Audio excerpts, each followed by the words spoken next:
Olá, boa noite. Eu me chamo Karine Martins. Hoje eu vou ministrar o minicurso Regimes de Visibilidade e Cinemas Negros. A intenção aqui é fazer uma breve trajetória de como se constitui, como foi construído o que a gente entende hoje como movimentos de cinemas negros, eh, mas dentro do contexto brasileiro, né. Entendendo um pouco da história do cinema brasileiro e entendendo como que as representações de pessoas negras, elas foram ganhando visibilidade, elas foram ganhando recortes, elas foram ganhando discussões a partir do contexto, racial e dos debates de identidade no Brasil. Então, para iniciar, eu só quero ler um trechinho do prólogo de um livro chamado, eh, Olhares Negros, Raça e Representação, da Bell Hooks. Esse livro ele foi reeditado e relançado o ano passado, em 2019, e é um prólogo escrito pela Rosane Borges. Eu quero ler esse prólogo, um pedacinho dele, porque ele faz traz uma breve consciência do que a gente está falando sobre esses regimes de visibilidade nesse momento, dentro do século XXI, né? Pensando que esse, os textos da Bell Hooks que estão nesse livro foram escritos e construídos em outro tempo, pensando em outro momento, mas como que ele chega agora e por que a gente está discutindo todas essas questões novamente, ganhando outros pesos e ganhando outros corpos. Então, para iniciar, abre aspas, o século XXI está sendo marcado por embates na ordem do imaginário, por uma guerra de imagens e signos, por uma sede de representação e visibilidade. Presos a uma concepção decadente, legada pela modernidade, os caem nessa armadilha universalistas versus identitaristas, reduzem as reivindicações dos grupos historicamente discriminados a uma questão específica, identitária, como se identidade fosse coisa pouca. Pior, acusam esses grupos de desviarem a luta fundamental contra o capitalismo, contra as estruturas, para caminhos curtos, adiando ou invisibilizando as mudanças necessárias, que ganhariam força quando levadas adiante por sujeitos indistintos, sem marcadores de raça, gênero ou orientação sexual, entre outros. As discussões em torno de novas ordens de representação e novos regimes de visibilidade habitam o coração da política global contemporânea, que tem como um dos seus principais fundamentos a indissociabilidade entre política e representação. Nessa chave, é preciso defender uma ação transformadora capaz de encontrar maneiras de reinventar o mundo possível, numa perspectiva estética, ética e política. As antigas ordens de representação, agora em crise, mostram-se incapazes de abarcar o mosaico possível de acepções do humano, o que supõe a tarefa de fundar uma nova gramática política, livre das orientações de um pensamento oxidado. Não se deve reduzir a questão ao par universalismo e particularismo, no qual muitos querem alocá-la. Então, eu só queria iniciar com essa citação da Rosane Borges. Essa citação está entre as páginas 10 e 11, para a gente pensar no porquê a gente está tendo uma profusão muito maior, muito grande, pelo menos nos últimos 10 anos, pensando todas as questões entre raça, sexualidade, gênero, classe, no cinema, né? E aí pensando principalmente que a gente está num período que a imagem ela está muito mais abrangente e muito mais presente no nosso dia a dia, como que esses regimes eles possibilitam que outras formas de entender o mundo, ou outras formas de existir no mundo, possam ser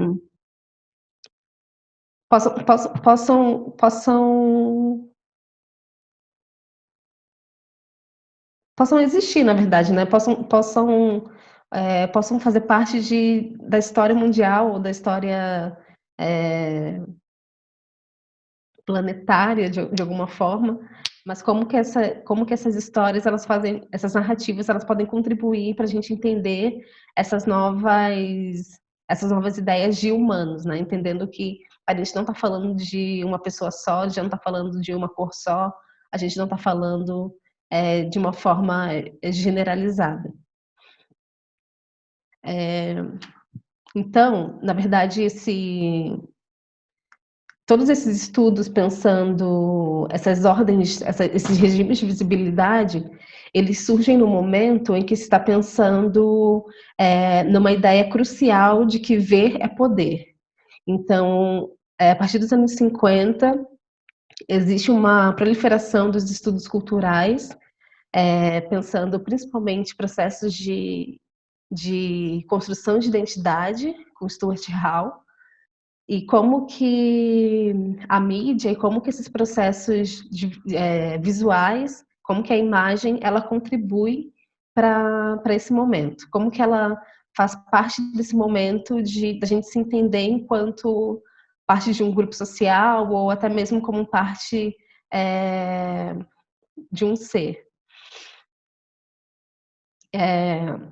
E aí, nesse período, essas pautas elas estão mais frequentes, justamente por vários outros movimentos também, os movimentos feministas, um pouquinho depois, os movimentos de direitos civis nos Estados Unidos, todos os movimentos de independência do continente africano, tudo isso vai se alocando para se formar um processo de contras-narrativas que vão surgindo dentro do cinema moderno.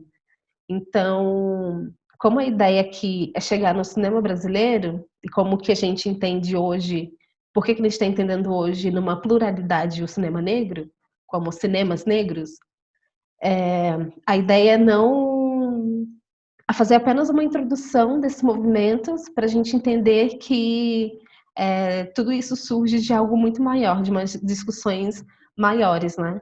Que vão se construindo globalmente.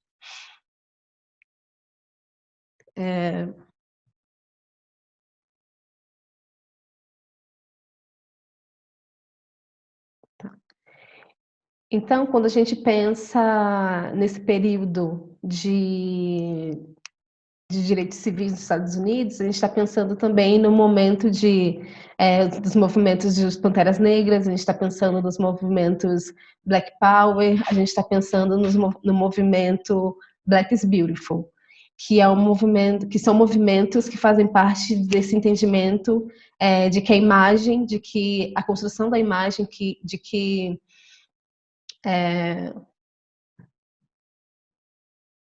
o controle da imagem faz parte fundamental de controlar tanto a representação, tanto a identificação, tanto quanto a espectralidade, então entendendo o que pode ser visto no mundo, quem pode ser visto no mundo e o que pode ser visto no mundo, o que pode ser discutido a partir disso. Então, essa ideia também de que ver é poder parte dessa ideia dos movimentos norte-americanos de direitos civis para a população negra. Um pouco antes desses movimentos começarem a surgir, a ideia da imagem como parte fundamental, como parte crucial nessa identificação, nesse processo de formação, ele já estava sendo construído a partir dos Gracie Movies, que é ali a partir dos anos 30, e sendo que a ideia era criar esses filmes e criar um espaço para que pessoas negras pudessem se reconhecer na tela, né? Pudessem criar essas imagens e ter uma relação direta com quem elas são, com as histórias que são contadas e o que elas podem contar. Então, era uma relação muito direta nesse sentido de ver é poder, nesse controle de imagem.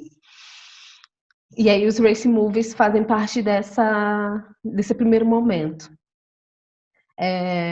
Eu vou fazer esse movimento mais geral e depois eu volto para o Brasil para a gente entender o que estava acontecendo no Brasil nesse mesmo momento. Bom, tiveram esses race movies, outros movimentos também a partir dos anos 60, como o Black Exploitation, a Lai Rebellion. Esses movimentos eles partem do mesmo princípio da ideia de pensar essas contranarrativas do que foi contado sobre a população negra ou o que não foi contado, principalmente, né?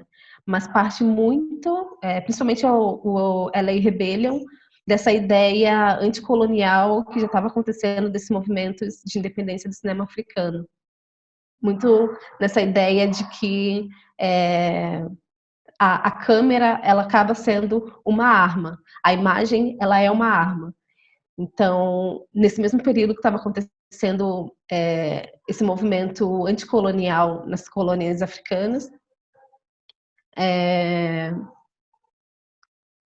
em que a luta armada era muito recorrente, o cinema africano começou a criar, ele surgiu um pouco tarde no continente, a partir dos anos 50, e com isso foi preciso criar novas formas de distribuição, novas formas de exibição, novas formas de produção, que foi um legado que é um legado que o cinema negro mundial tem com esse movimento, né? Então a gente vai ver isso dentro do LA Rebellion, a gente vai ver isso depois com os Osmo Bubu e o início do cinema negro no Brasil.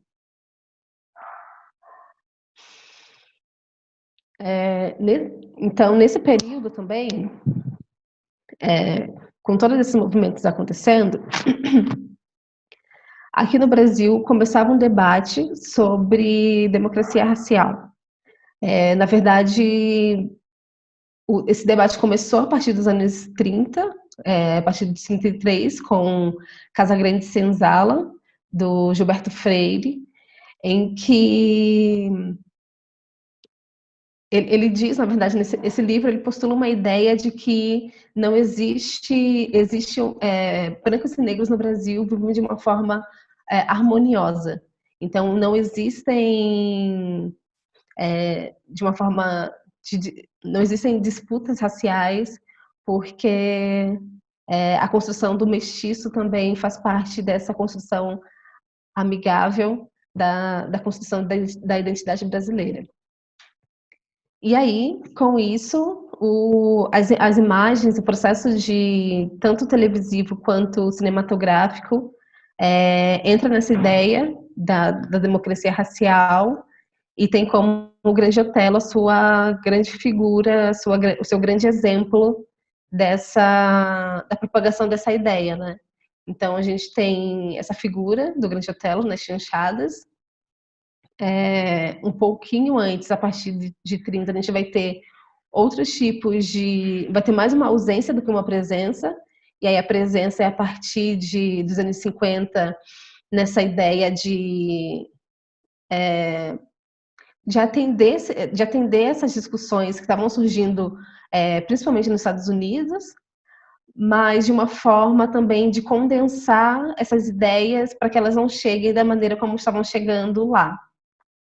Então, essa ideia de democracia racial, ela está muito presente nos anos 50, principalmente nessa figura do Grande Otelo e na figura da mulata. O Orlando Senna vai falar que nesse momento existe uma indústria da mulataria, principalmente dentro da indústria da Atlântida, mas é algo que a gente vai falar um pouco mais para frente, pensando esses estereótipos a partir da presença, né? Então, pode-se dizer que a partir dos anos 30,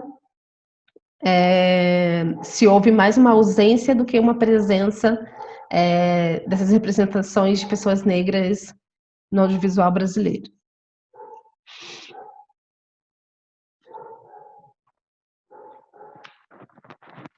Bom, tendo essa ideia de que desses regimes de visibilidade que estão acontecendo dentro dessa discussão racial nos Estados Unidos e nessas disputas anticoloniais no continente africano, esses embates eles vêm para o Brasil a partir da formação do cinema novo, principalmente na figura do Glauber Rocha, pensando a imagem como uma forma ou um dispositivo para se entender essas discussões, para se entender essa ideia de que a gente precisa se enxergar para a gente saber as nossas mazelas, né? Que é a ideia da estética da fome.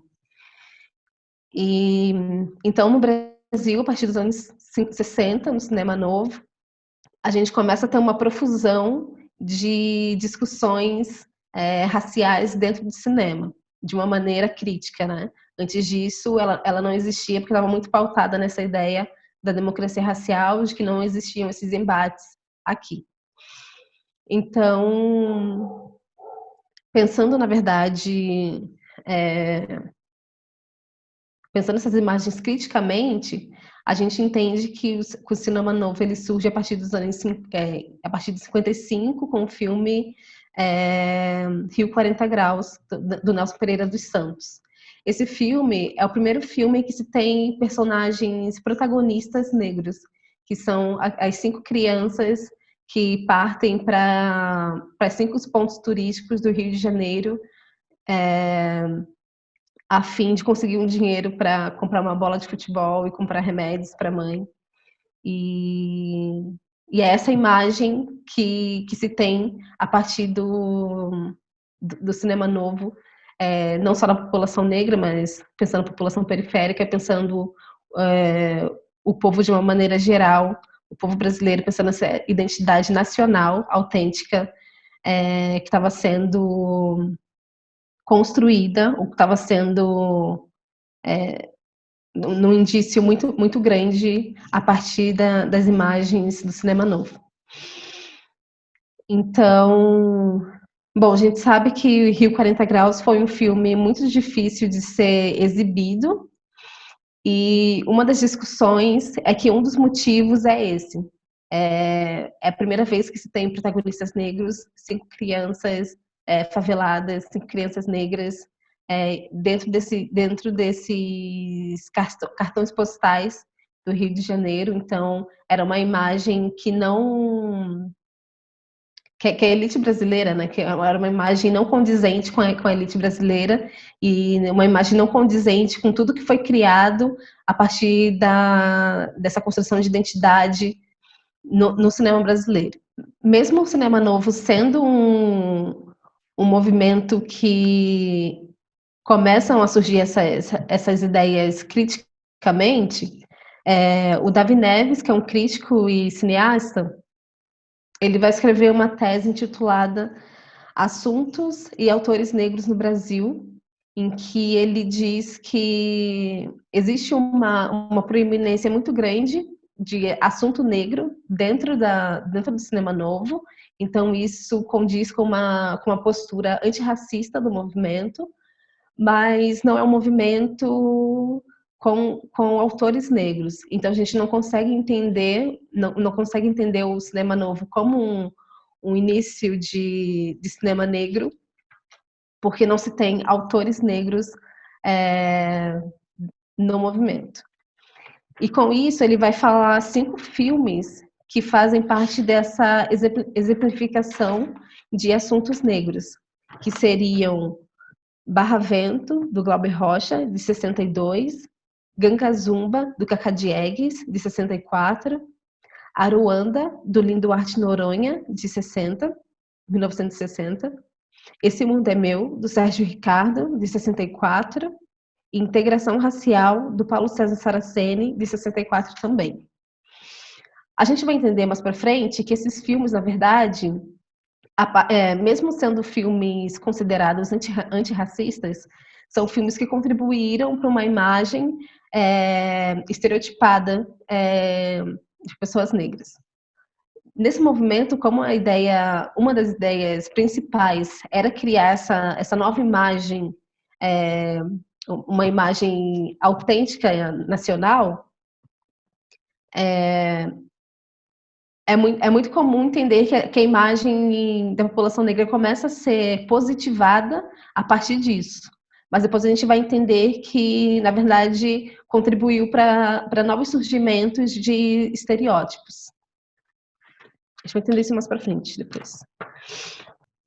Existem, na verdade, eu entendo durante a minha pesquisa que o movimento do cinema negro ele surge a partir do cinema novo, justamente pela ideia de que autores negros começam a surgir a partir desses filmes. Então, como se tem essa proeminência dos assuntos, muitos atores negros começam a sua carreira nesse movimento. Então, e por entender também que a temática racial estava sendo conduzida por pessoas não racializadas, e principalmente pessoas não racializadas da classe média, da classe alta, autores negros começam a surgir nesse momento para pensar essas ideias e pensar essa representação de uma maneira mais verídica, né? De uma maneira que conduza que parta da sua própria experiência. Então, nesse movimento surgem Valdir Onofre, Antônio Pitanga e Zósimo Bubu, que são 3 cineastas que iniciam suas carreiras enquanto atores e que fazem parte de vários filmes, fizeram parte de vários filmes do cinema novo brasileiro. O João Carlos Rodrigues vai chamar esses diretores de cineastas de um filme só, porque são cineastas que não conseguiram ter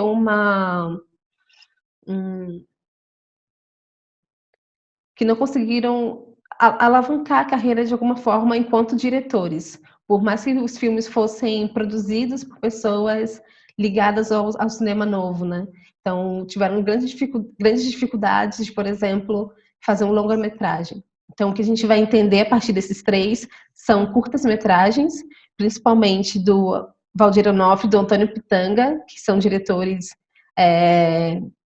de apenas um curta-metragem. O Zósimo Bubu é o diretor que vai ter que vai conseguir ter uma continuidade na carreira enquanto cineasta. Inclusive, é uma figura central para a gente entender o cinema negro brasileiro. E o Zósimo Bubu, ele inicia a carreira dele enquanto cineasta em 73 com o filme Alma no Olho, que é um filme muito importante também para a gente entender não só esse início, mas também para a gente entender os 3 pontos, os 3 pilares de temáticas que depois surgem a partir do cinema negro contemporâneo. Então, Alma no Olho é um filme de, se não me engano, 12 minutos. Está disponível no YouTube, então para quem quiser assistir é algo fácil de encontrar. E é um filme que faz uma trajetória dessa história racial do homem negro a partir de um homem negro, na verdade, diaspórico, né, no contexto brasileiro, a partir do corpo. Então, como que o corpo, como que esse lugar corpóreo, ele vira um território tanto de disputa quanto de discurso, que é algo que a gente vai encontrar, essa performatividade, a gente vai encontrar depois no cinema negro contemporâneo. E um ponto também, eu vou falar um pouco mais do Zósimo, justamente para a gente entender do que a gente está entendendo enquanto autor negro, né?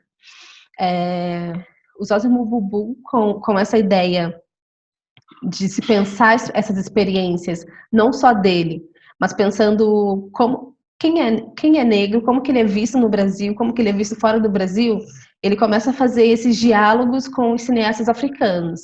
Então, em 69, é criado o FESPACO, que é o segundo festival criado no continente africano, e é um festival que até hoje é algo muito importante para se entender essa pluralidade, não só performática, mas essa pluralidade narrativa do cinema africano. E o Zózimo Bubu começa a fazer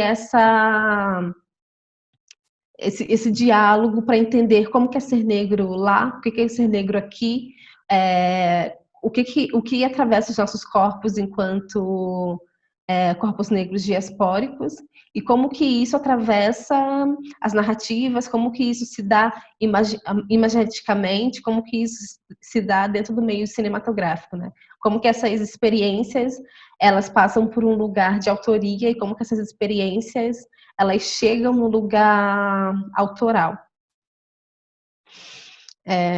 E o Zózimo Bubu também vai ser responsável por uma manutenção, na verdade, desses diálogos. Ele cria, a partir de 2005, o Encontro de Cinema Negro, que acontece entre Brasil, África, Caribe e outras diásporas. Ano passado estava no seu 12º encontro, e é um espaço, na verdade, é um espaço para fazer esse diálogo. O que está acontecendo lá, o que a gente cria enquanto cineastas negros em diáspora, o que a gente cria enquanto cineastas africanos, o que o cinema pode contribuir para essas pautas, e como que a gente experiencia isso, e como que a gente experiencia isso também para o espectador, né? Como que a gente dialoga com isso com o público. E é muito parte dessa ideia que eu comentei anteriormente, de que ver é poder.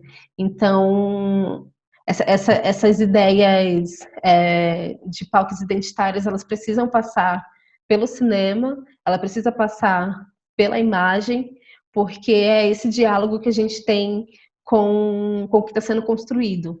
Esse diálogo que a gente tem com toda a criação de imaginário, com toda a formação de autoestima também, e o que a gente pode fazer a partir disso. E também parte da ideia de que a câmera é uma arma, né? Então, a câmera é uma arma que pode apontar para futuros possíveis, ou a câmera é uma arma que pode apontar para uma pluralidade de narrativas, para um mundo mais igualitário, para um mundo mais possível para todo mundo. Eu queria só voltar, na verdade, para essa ideia dos 5 filmes antirracistas do cinema novo, entender o que o Davi Neves está dizendo com essa afirmação de que esses filmes fazem parte desse contexto antirracial presente no cinema novo. Então, ele vai dizer que esses filmes são considerados antirracistas porque eles têm 2 pontos. Primeiro, não representam o negro como fizeram os filmes até aquele momento, e segundo, produzem uma identificação entre o realizador branco e os personagens negros, sem que a cor seja percebida ou tenha a menor importância. Então, é essa ideia que parte dessa construção antirracial do cinema novo, mas, como eu disse, não existe as experiências raciais são ditas, elaboradas e construídas por pessoas, por corpos, por mentes, por câmeras, por projeções não racializadas. Então, esses 3 cineastas, eles surgem a partir desse momento de entender que essas experiências, elas precisam ser ditas a partir do próprio corpo. E também a gente vai entender que o Zózimo Bubu é o primeiro cineasta que levanta essa bandeira enquanto cineasta negro, e levanta essa bandeira de que cinema negro são subjetividades negras na tela. Então, a gente precisa ter essa pluralidade visual também, e narrativa. Antes disso, na verdade, a gente fala de um processo de ausência, porque não se tem registros, ou uma falta de registros de cineastas negros. A gente vai ter um começo desses registros, desse entendimento de que é preciso ter essa pesquisa histórica, a gente precisa citar esses nomes a partir do cinema novo, porque muito se foi produzido enquanto teoria. Então, a gente tem esses nomes e a gente sabe desses indícios e desses inícios. Mas, anteriormente, a gente tem outros dois nomes, que são Odilon Lopes e Afrânio Vital, como realizadores negros também. Mas não se sabe se os filmes passam por uma pauta identitária ou não. A gente sabe também que, na verdade, que os filmes do Valdir Onofre e do Antônio Pitanga não trazem essas questões, mas a gente entende como essa autoria, essa autoria, essa experiência a partir da presença da figura do diretor, né? Só para fazer um resumo bem grande de entender essas representações dentro do cinema, nesse período também que se tem essa crítica, essas imagens do cinema novo pelo Davi Neves, o Orlando Senna também vai lançar um texto chamado Preto e Branco ou Colorido, o Negro e o Cinema Brasileiro, que é um texto de 79, que na verdade ele entende o cinema, a presença do negro no cinema novo como uma metáfora ao povo, né? Então, o negro, enquanto parte dessa identidade, dessa construção de identidade brasileira, como uma metáfora, uma alegoria à população brasileira. E aí ele vai dizer que, até então, existem 3 momentos que a gente pode notar essa presença de pessoas negras, de representação negra no cinema brasileiro, e que são as seguintes. O cinema branco, que ele vai de 1898 até 1930, uma segunda fase, que é a fase do cinema mulato, que ocorre a partir da Revolução de 30, pautada muito pela ideia do Gilberto Freire, que ele postula em Casagrande Senzala, nessa democracia racial, que depois a gente vai entender que, na verdade, é um mito. E essa segunda fase, na verdade, o ápice dela se dá principalmente com os dramalhões e as chanchadas produzidas pela Atlântida, então também pela figura do Grande Otelo lá nos anos 50, que é essa indústria da mulataria que eu comentei anteriormente também. E essa terceira parte, esse terceiro momento, essa terceira fase, que é a fase do cinema novo, enquanto a figura negra, a presença negra, como uma metáfora do povo.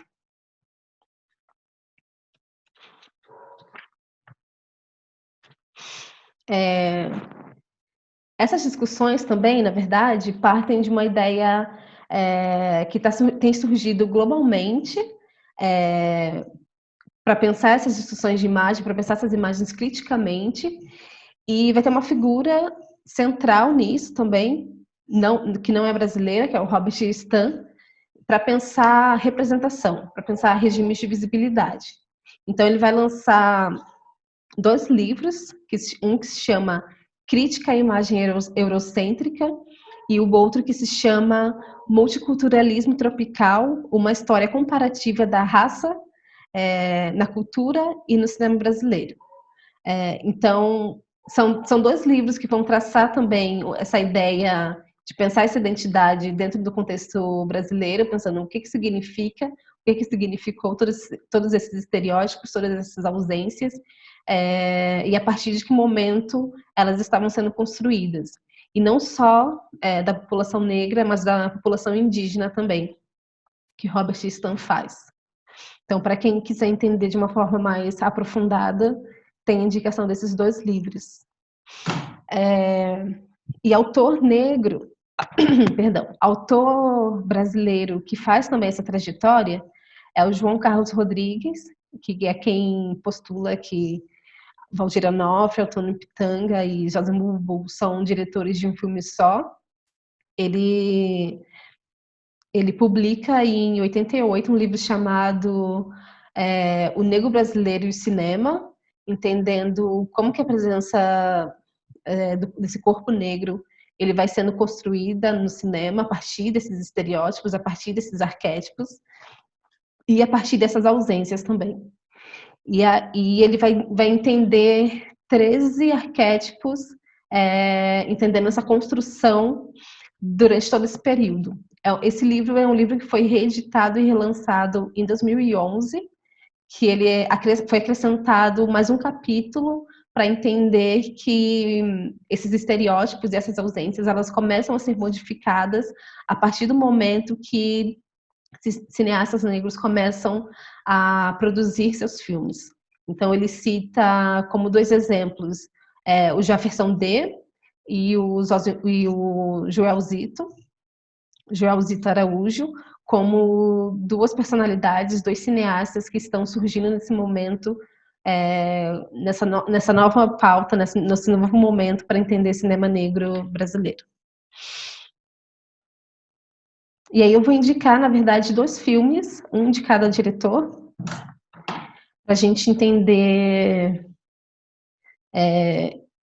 como que isso estava surgindo de uma forma mais popular.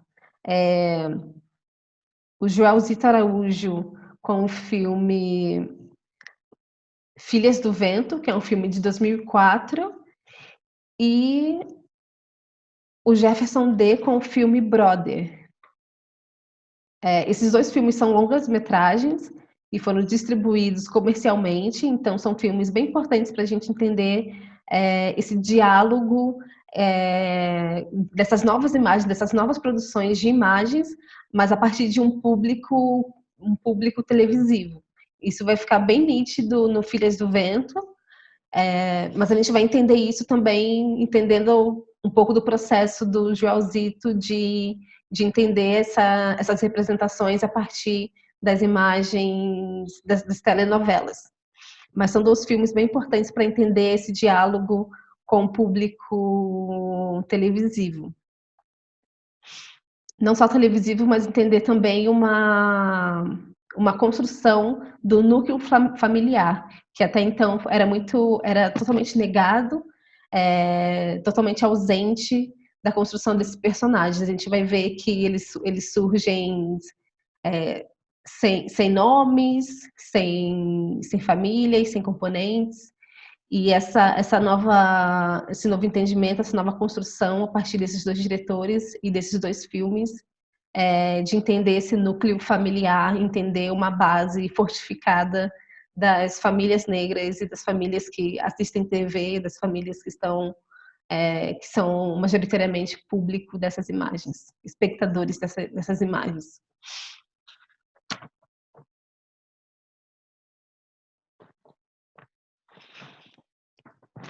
Então, só para retomar, o livro do João Carlos Rodrigues, ele escreve 13 arquétipos baseados nas pesquisas do Pierre Verguier, que era um etnógrafo e antropólogo francês, na verdade, né? Que começou a fazer uns estudos dentro do candomblé. E aí o João Carlos Rodrigues vai pegar esses arquétipos e vai entender eles dentro dessa construção de identidade nessa historiografia do cinema brasileiro. Então ele vai dizer que esses arquétipos eles vão sendo modificados a partir do momento que essas discussões elas começam a surgir, ficarem mais fortes na sociedade brasileira. Então, muito voltada e muito baseadas nos estudos sociológicos, no que estava surgindo a partir dos anos 90, principalmente nas discussões dentro das universidades, principalmente nas universidades públicas, com as implementações das cotas raciais, entender tanto essas modificações do surgimento de uma classe média negra, do surgimento de umas pessoas negras dentro das universidades, e como que essas imagens, o que ele estava criando a partir disso. Então, os três arquétipos são pretos velhos, mãe preta, Marte, negro de alma branca, nobre selvagem, negro revoltado, negão, malandro, favelado, crioulo doido, mulata boazuda, musa e afro-baiano. Esses dois últimos pensando numa imagem positiva, porque a partir de 94 as associações negras ficaram mais críticas quanto ao que estava sendo produzido, o que estava sendo representado da população negra. Então, a partir de 94 houve um processo a uma novela, uma telenovela da Rede Globo chamada Pátria Minha, em que as associações negras entenderam que houve um atentado à autoestima da população negra por parte de uma cena que aconteceu nessa novela. Então, a partir disso, as representações elas começaram a ficar de uma forma mais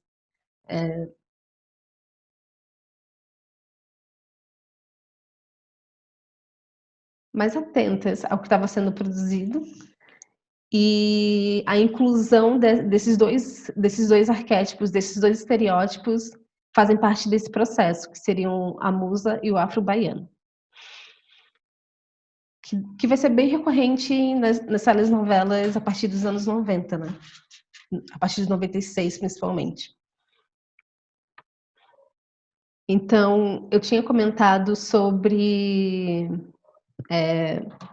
o cinema novo também ter contribuído para essa formação de estereótipos, e os dois estereótipos são o nobre selvagem e o negro revoltado, porque são imagens que, de alguma maneira, tentavam positivar, mas que acabavam reduzindo o personagem, reduzindo as narrativas, reduzindo as pessoas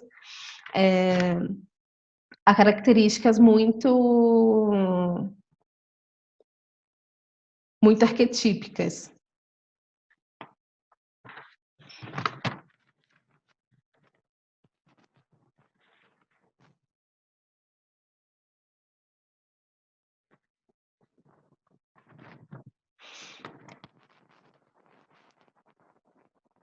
Então, o Joelzito Araújo, além de ter lançado esse filme, O Filhas do Vento, ele escreve uma tese, na verdade, chamada A Negação do Brasil, que é uma tese em que ele analisa 174 telenovelas brasileiras, pensando a representação de pessoas negras, personagens negros, a partir de 64 e 97, pensando nesse período, né?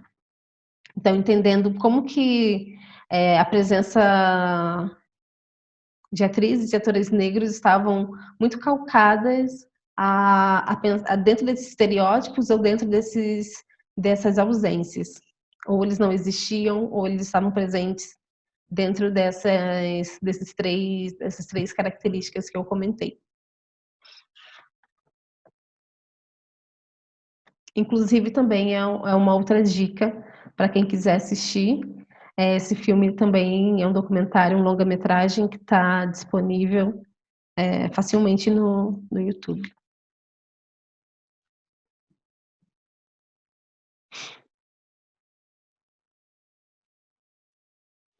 Bom, e aí com com essa nova proliferação de cineastas negros pensando essa nova formação de identidade, a gente tem em contraponto uma nova relação de novos estereótipos que foram criados a partir da retomada do cinema brasileiro.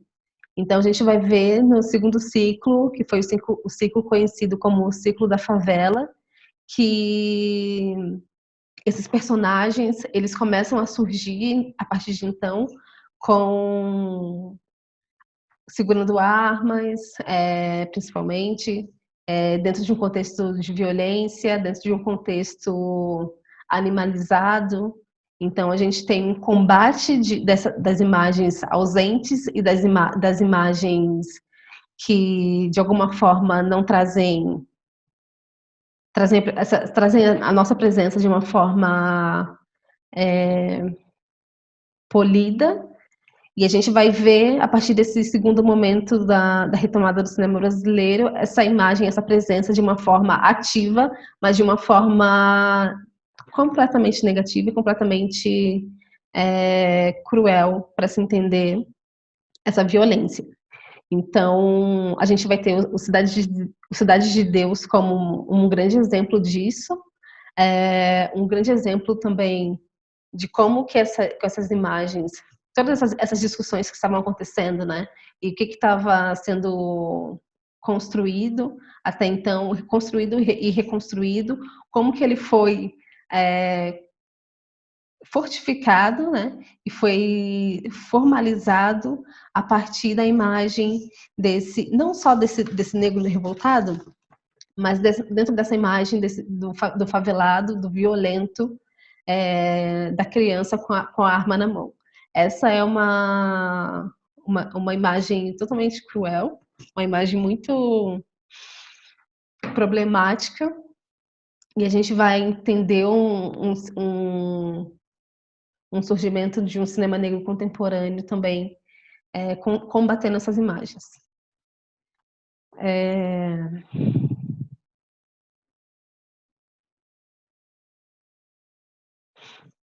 Bom, a gente entende também a retomada como também um processo de criação de nova identidade. Então, não é à toa que esses estereótipos estão aí. A gente estava tentando reconstruir visualmente a imagem do povo brasileiro, e a gente precisa, naquele momento, né, falando de uma forma, a partir de uma pessoa não racializada, a gente precisa construir quem é esse negro que está tomando consciência da sua potencialidade e construindo a sua identidade racialmente.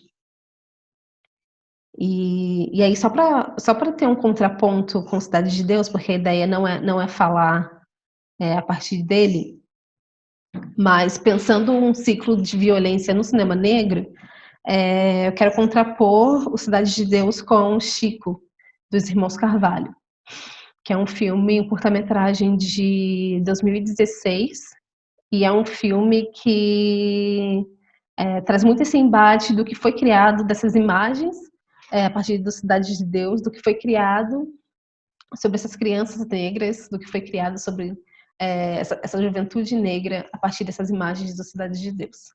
Não necessariamente diretamente, mas estou dizendo para a gente entender esse ciclo da violência desses dois lados, né? A partir de um ponto não racializado, como é a direção de Cidade de Deus, e a partir de um ponto racializado, que é o caso de Chico.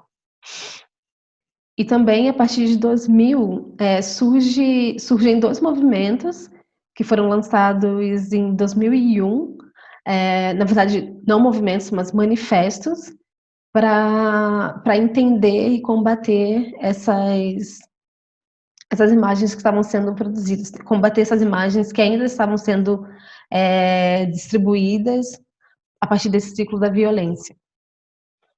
E não só, né? Mas eu vou dizer só, vou citar o manifesto para a gente entender quais eram as pautas que estavam sendo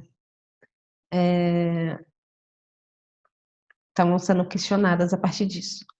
O Manifesto do Recife, ele foi redigido durante o Festival do Recife, do Cinema de Recife, em 2001, principalmente por atores e atrizes, e ele traz 4 pontos, que são: 1.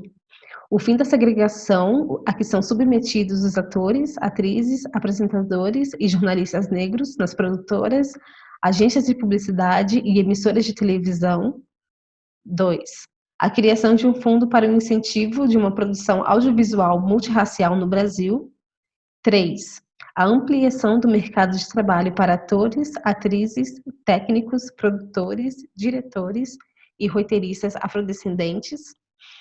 4. A criação para uma nova estética para o Brasil que valorizasse a diversidade e a pluralidade étnica, regional e religiosa da população brasileira.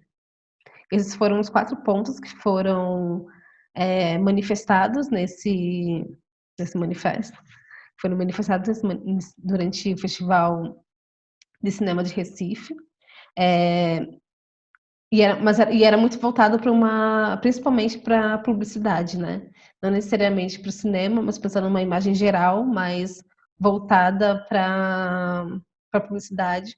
E aí pensando também nessa ideia dessa profusão dessa classe média negra brasileira que estava surgindo, e pensando nessa rede de consumo também. Que aí começa essa ideia de que eu não me vejo, eu não me compro, eu não compro. E também no mesmo ano, durante o Festival de Curtas-Metragens de São Paulo, foi manifestado o Dogma Feijoada, pelo Jefferson D. O Jefferson D, ele começa uma pesquisa de cinematografia de cineastas negros brasileiros, e aí, a partir disso, ele cria essa gênese do cinema negro brasileiro, para o cinema negro brasileiro. Então, ele cria 7 pontos para entender o que seria um cinema negro de fato, de gênese, e que depois vai virar um livro. O livro é um livro de 2005, que também é um livro facilmente encontrado em PDF. Então, os 7 pontos são: 1. O filme tem que ser dirigido por um realizador negro. 2. O protagonista deve ser negro. 3. A temática do filme tem de estar relacionada com a cultura negra brasileira. 4. O filme tem que ter um cronograma exequível. 5. Personagens estereotipados, negros ou não, estão proibidos. 6. O roteiro deverá privilegiar o negro brasileiro comum. 7. Super-heróis ou bandidos deverão ser evitados. E muito dessa ideia parte de uma ideia geral de que era preciso criar essas narrativas,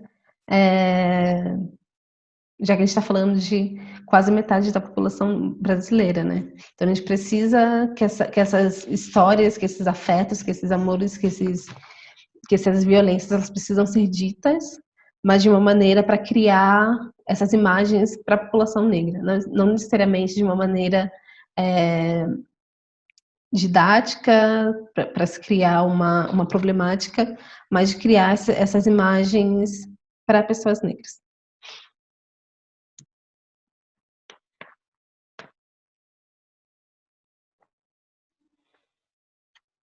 Bom, então a partir de 2010 a gente vê um crescimento de discussões sobre cinema negro brasileiro, e a gente pode notar, entender que os filmes que surgem a partir disso são filmes que estão que dialogam com um eixo de 3 temáticas, né? Que seriam a temática histórica, uma temática de construção, uma segunda temática voltada para a discussão da estética, voltada para o cabelo, que aí vai ter o Cabela da Yasmin Tainá, que é o indício disso, o início dessa temática, e um eixo da violência, que vai ser algo bem recorrente também. E essa nomenclatura de cinemas negros no plural parte da ideia de que é preciso pluralizar essas narrativas, é preciso pluralizar essas experiências, já que a gente está falando de pessoas plurais, já que a gente está falando de processos identitários plurais, né? Então, a gente não está falando de um contexto, a gente está falando de um contexto generalizador, que seria o contexto racial, mas dentro disso entra questões de gênero, entra questões de classe, entra questões de sexualidade, entre outras coisas, que passam por todas essas experiências de entender pessoas negras enquanto indivíduos e não enquanto uma massa, né? A gente não está falando de uma massa. Os estereótipos, eles partem dessa ideia de não individualização, e a ideia de um cinema identitário, de um cinema que parte dessa ideia de um regime de visibilidade é algo plural. Então, a gente precisa falar até mesmo desses movimentos de uma maneira plural, porque eles partem de demandas, eles partem de históricos, eles partem de pessoas plurais. A gente está falando de cinemas negros. Porque a gente está falando de cineastas negros, histórias negras, narrativas negras. Sempre no plural. E aí, para finalizar, eu quero indicar 5 filmes que estão disponíveis no Porta Curtas, que são filmes que estão concorrendo ao Grande Prêmio do Cinema Brasileiro. 3 deles foram exibidos no Olhar de Cinema ano passado. E vou citar os 3. Os 5, na verdade. Tudo que Apertado Rasga, do Fábio Rodrigues Filho. Esse filme vai ser bem importante para entender essa relação, principalmente do Grande Otelo, mas para entender essa parte da democracia racial a partir dos olhos do viés de atores e atrizes negros. Ensaio sobre a Ausência, do Davi Aynan, que é um filme que pensa masculinidade negra, e aí também entendendo essa pluralidade de identidade, a gente está falando de muitas coisas, e pensando a masculinidade como um assunto muito atual, né? Então, quando a gente pensa masculinidade, a gente também precisa pensar ela no plural, porque a gente está falando de homens em contextos diferentes. E no filme do Aynan é um contexto marcado racialmente e por um contexto de classe também. E o Negrume, do Diego Paulino, que é um filme que parte de uma estética afrofuturista, que é uma estética dentro de um contexto imaginário, dentro de um contexto fabulativo, dentro de um contexto que também pensa essas identidades de uma maneira plural, mas parte do imaginário, parte da fabulação para criar essas imagens. E os outros 2, um é A Fartura, da Yasmin Tainá, que é um documentário que traz esse entendimento dessa construção das identidades de famílias racializadas no Brasil, que é um filme bem bonito. E o Sem Asas, da Renata Martins, que também passa por esse contexto da construção familiar, mas passa por um contexto de afeto e violência também.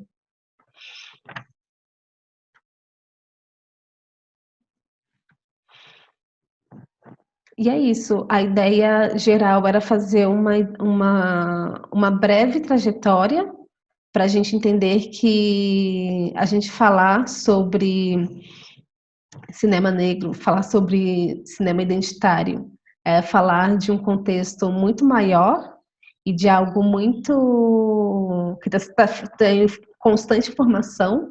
A gente está construindo a partir desses novos diretores, a partir desses novos cineastas, a partir dessas novas construções de narrativas, e que elas partem muito desses processos da gente se entender enquanto de uma maneira mais de entender nosso processo de construção de identidade também.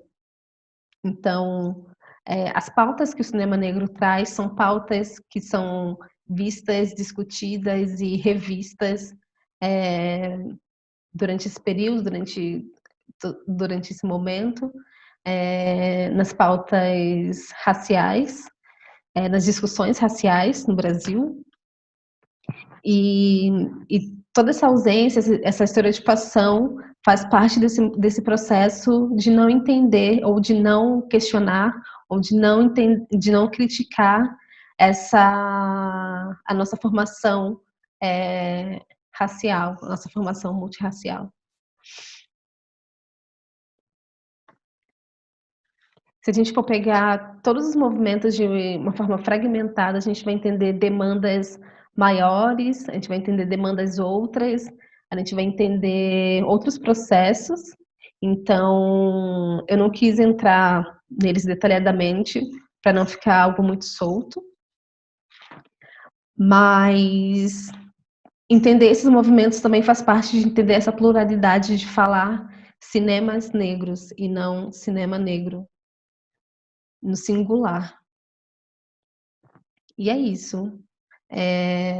Daqui a pouco a gente está numa conversa pelo aplicativo Discord. Então, quem quiser fazer algum comentário ou conversar sobre algum desses pontos que eu comentei, vamos conversar um pouco lá. E assistam esses filmes para a gente poder conversar e entender um pouco dessa construção do cinema negro brasileiro também. E é isso. Obrigada por assistirem e fiquem de olho nos cineastas negros.